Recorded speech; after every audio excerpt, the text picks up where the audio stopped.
بسم اللہ الرحمن الرحیم۔ سورۃ النساء آیت نمبر 26، 27، 28 یہ آج کا ہمارا سبق ہے۔ پیچھے محرمات کو تفصیل کے ساتھ بیان کیا، کن رشتوں کے ساتھ نکاح کرنا جائز ہے اور کن رشتوں کے ساتھ نکاح کرنا جائز نہیں ہے، پھر کنڈیشنیں ساری بتا دی ہے۔ اب آخر میں بطور خلاصے کے گویا کہ ایک دعوت فکر دی جا رہی ہے کہ یرید اللہ چاہتا ہے لیبین لکم، تاکہ صاف صاف واضح الفاظ میں تمہیں بیان کر دے۔ ابھی اللہ تبارک و تعالی نے یہ سارے احکامات بتا دیے، اب اس میں اپنی طرف سے جو ہے نا وہ حکمتیں نکالنا یا اس میں جو ہے نا اعتراضات کرنا اب یہ تمہارے لیے جائز نہیں ہے۔ اللہ کے کس کے ساتھ رشتہ اللہ نے جائز قرار دیا، کس کے ساتھ ناجائز قرار دیا، یہ اللہ تبارک و تعالی کا حکم ہے۔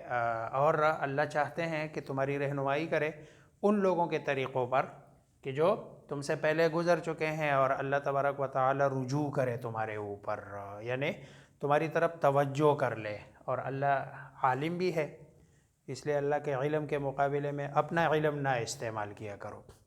اور اللہ حکیم بھی ہے، اللہ تبارک و تعالی کو حکمت پتہ ہے، تم اپنی لاجکیں دے کر کہ بھئی نہیں اس کے ساتھ رشتہ جائز ہونا چاہیے تھا، اس کے ساتھ ناجائز، اپنی حکمت اللہ کی حکمت کے ساتھ نہ بیان کیا کرو، کیونکہ اللہ تبارک و تعالی سے بڑا کوئی بھی حکیم نہیں ہے۔ یرید اللہ چاہتا ہے،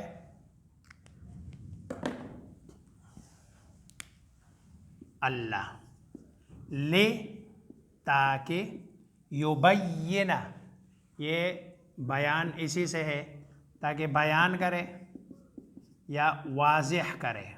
بیان کو بھی بیان اس لیے کہتے ہیں کہ اس سے بات واضح ہو جاتی ہے، لکم تمہارے واسطے، ویہدیکم ہدایت اور رہنمائی کرے، کم تمہاری، سننا یہ سنت ان کی جمع ہے بمعنی راستے، الذین ان لوگوں کے، یہ ادھر لفظ کانو لگے گا، جو تے من قبلکم تم سے پہلے جو لوگ ہیں ان کے طریقے کی، گویا کہ یہ حضرت آدم علیہ السلام سے لے کر جتنے بھی انبیاء علیہم السلام گزرے، یہ سارے ان کے نزدیک بھی جو رشتے تھے یہ مقدس تھے اور جن سے نکاح جائز نہیں تھا۔ وَيَتُوبَ عَلَيْكُمْ اور رجوع کرے اللہ، یہ ہوا ضمیر ہے جو لوٹ رہا ہے اللہ تبارک، علیکم تم پر۔ اللہ تبارک و تعالی، میں نے پہلے بھی بتایا تھا جب نسبت اللہ کی طرف ہو توبے کی تو اس کا مطلب ہے توبہ قبول کرنا، رجوع کرنا، اور جب بندے کی طرف ہو تو توبہ کرنا۔ واللہ اور اللہ علیم خوب جاننے والا ہے، حکیم اور خوب حکمت والا ہے، اس لیے لاجک بھی اللہ کے پاس ہے اور علم بھی اللہ کے پاس ہے۔ واللہ یرید اور اللہ چاہتا ہے، ان یتوب ان یہ کہ یتوب رجوع کرے، علیکم تم پر، اللہ تو یہ چاہتا ہے۔ اب تم کدھر جا رہے ہو، اللہ کے راستے پر یا جو لوگ اگلے ہیں، وَيُرِيدُ الَّذِينَ اور چاہتے ہیں، الذین وہ لوگ، یتبعون جو تابعداری کرتے ہیں، الشہوات شہوتوں کی یا خواہشات کی، ابھی خواہشات کی تابعداری، وہ کیا چاہتے ہیں، ان تمیلو یہ کہ تم گر پڑو، جھک جاؤ،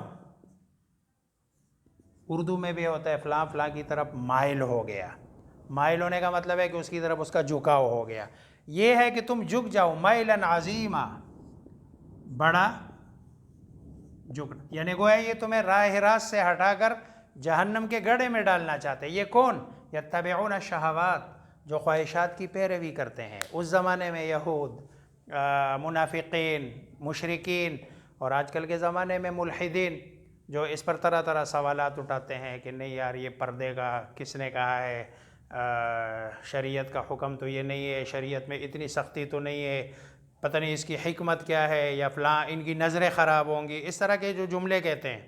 اللہ فرما رہے نہیں، اللہ تو چاہتا ہے کہ تمہارے اوپر رجوع کرے، تمہیں پاک صاف ستھرا رکھے.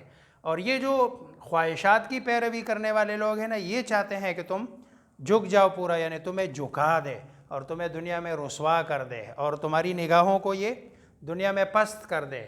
یرید اللہ، چاہتا ہے اللہ، ان یخفف، یہ کہ تخفیف کرے، ہلکا کر دے، علیکم، تم پر. یعنی یہ اللہ تبارک و تعالیٰ نے، دیکھو اللہ یہ بھی تو کر سکتے تھے نا کہ کسی کے ساتھ نکاح تمہارا جائز ہی نہیں، اللہ کو یہ بھی اختیار تھا، لیکن اللہ تبارک و تعالیٰ نے دیکھو گنے چنے رشتے بتا دیے کہ بھئی ان سے تمہارے رشتے جائز نہیں ہے، اس کے علاوہ باقی سب کے ساتھ تمہارا رشتہ کیا ہے، جائز ہے. اللہ نے کھلا ڈلا میدان دے دیا. اور یہ اللہ نے یہ تخفیف معاملے کو ہلکا کیوں کیا، آسانی کیوں پیدا کی؟ وَخُلِقَ الْإِنسَانُ ضَعِيفًا، اس لیے کہ پیدا کیا گیا الانسان، انسان کو، ضعیفاً، کمزور. اللہ تبارک و تعالیٰ نے انسان کی اس کمزوری کو، کہ اس میں جو خواہشات والا پہلو ہے یہ ہے اس کے اندر، اس لیے اللہ تبارک و تعالیٰ نے حلال راستہ اس انسان کو دے دیا. اور حلال راستہ اختیار کرنے کی ساتھ میں قرآن کریم اور رسول اللہ صلی اللہ علیہ وسلم ترغیب بھی دے رہے ہیں کہ اپنی خواہشات کو پورے کرنے کے لیے آپ حلال کا راستہ اختیار کر لو اور حرام کے راستے سے بچو. یرید اللہ لیبین لکم، اللہ چاہتے ہیں کہ وہ واضح کر دے تمہارے لیے، ویہدیکم، اور رہنمائی کرے تمہاری سنن الذین من قبلکم، ان لوگوں کے راستوں پر کہ جو تم سے پہلے تھے، ویتوب علیکم، اور رجوع کرے تم پر. واللہ علیم حکیم، اللہ جاننے والا ہے اور حکمت والا ہے. واللہ یرید ان یتوب علیکم، اللہ چاہتا ہے کہ وہ رجوع کرے تم پر. ویرید الذین یتبعون الشہوات، اور چاہتے ہیں وہ لوگ جو تابعداری کرتے ہیں خواہشات کی، ان تمیلوا میلا عظیما، کہ تم جھک جاؤ پورا جھکنا اور بڑا جھکنا. یرید اللہ، اللہ چاہتا ہے ان یخفف عنکم، کہ آسانی پیدا کرے تمہارے لیے. وَخُلِقَ الْإِنسَانُ ضَعِيفًا، اور اللہ انسان کو پیدا کیا گیا کمزور، عنکم، تم سے. وَخُلِقَ الْإِنسَانُ ضَعِيفًا، اور پیدا کیا گیا انسان کو کمزور. اور اسی کمزوری کے تقاضے کو مد نظر رکھ کر اللہ نے اس کے لیے احکامات بھی ویسے ہی مرتب کیے ہیں. اس لیے انسان اس سے زیادہ مزید اپنے آپ کو کمزور بنا کر اللہ کے احکامات کے مقابلے میں کھڑا نہ ہو، ورنہ دنیا بھی برباد ہوگی اور آخرت بھی برباد.